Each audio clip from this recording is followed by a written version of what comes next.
Welcome to Apache Spark tutorial. Apache Spark is a powerful open-source framework for processing large amounts of data quickly and efficiently. Whether you're working with gigabytes or terabytes of information, Spark makes it easier to analyze and transform your data. In this tutorial, we'll explore what makes Spark so popular in the big data world and how you can use it to solve real-world problems. Before Spark, processing big data was slow and complicated. Spark changed everything by being 100 times faster than traditional methods. It achieves this incredible speed by keeping data in memory instead of writing it to disk repeatedly.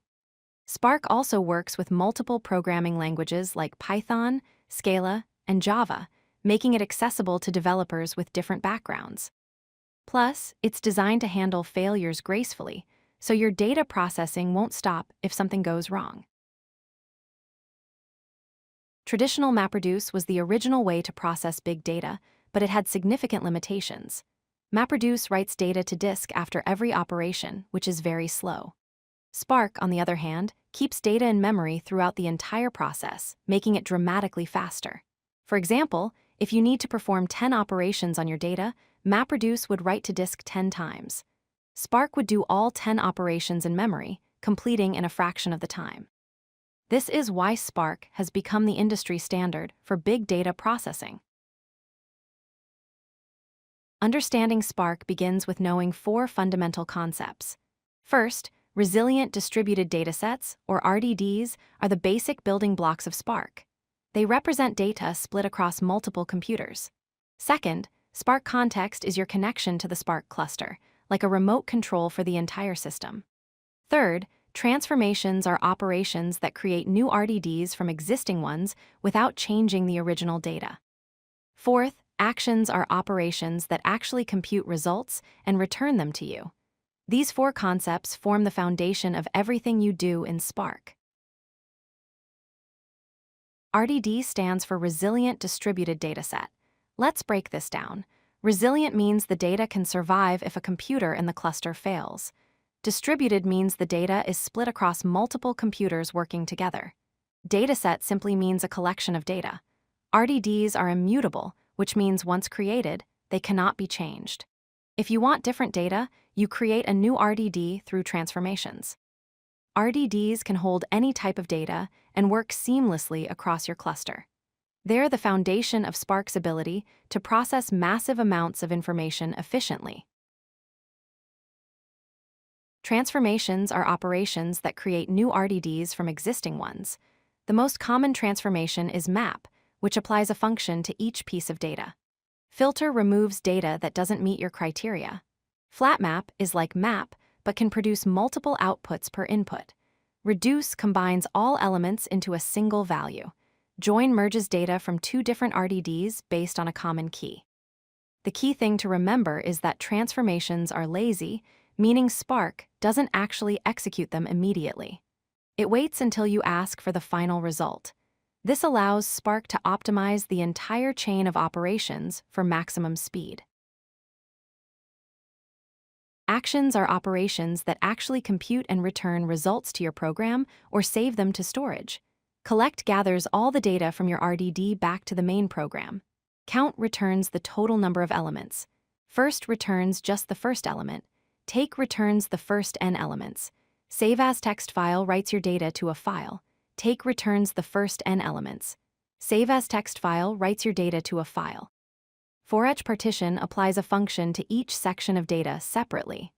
Unlike transformations, actions trigger Spark to actually perform all the computations you've defined. This is when Spark does its work. While RDDs are powerful, DataFrames make working with data even easier. A DataFrame is a table-like structure with rows and columns, similar to a spreadsheet or database table. DataFrames provide a higher level of abstraction, meaning you don't have to think about the low-level details of how data is distributed. They understand the structure of your data, which allows Spark to automatically optimize your operations. You can use familiar SQL syntax with DataFrames, making them accessible even if you're not an expert programmer. DataFrames also handle many data types and can be created from various sources like databases, files, and even RDDs. Here's how you use DataFrames in practice. First, you read data from a source like a JSON file using Spark read JSON. This creates a data frame with your data. Then you can chain operations together. Select chooses specific columns. Filter keeps only rows matching your condition. Group by organizes data by a category. Count calculates totals for each group. Finally, show displays the results. Notice how these operations read like English, making the code easy to understand. Behind the scenes, Spark optimizes this entire chain of operations to run as efficiently as possible. Spark's architecture has 4 main components. The driver program runs your code and creates instructions for the cluster. It's like the brain of your Spark application. The cluster manager allocates computing resources across the network, whether you're using Yarn, Mesos, or Kubernetes. Executors are worker processes that actually perform the computations and store data in memory or on disk. They're scattered across your cluster, working in parallel. Tasks are individual units of work sent to executors. Each task processes one partition of your data. Together, these components allow Spark to distribute your computation across many machines and process enormous datasets quickly. Let's recap the most important points from this tutorial.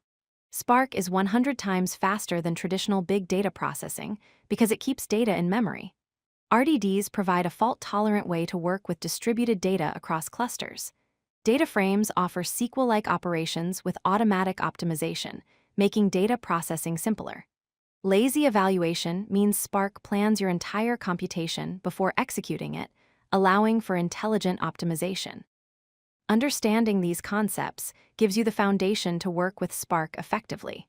Whether you're analyzing customer data, processing logs, or training machine learning models, Spark has the tools you need to handle big data efficiently.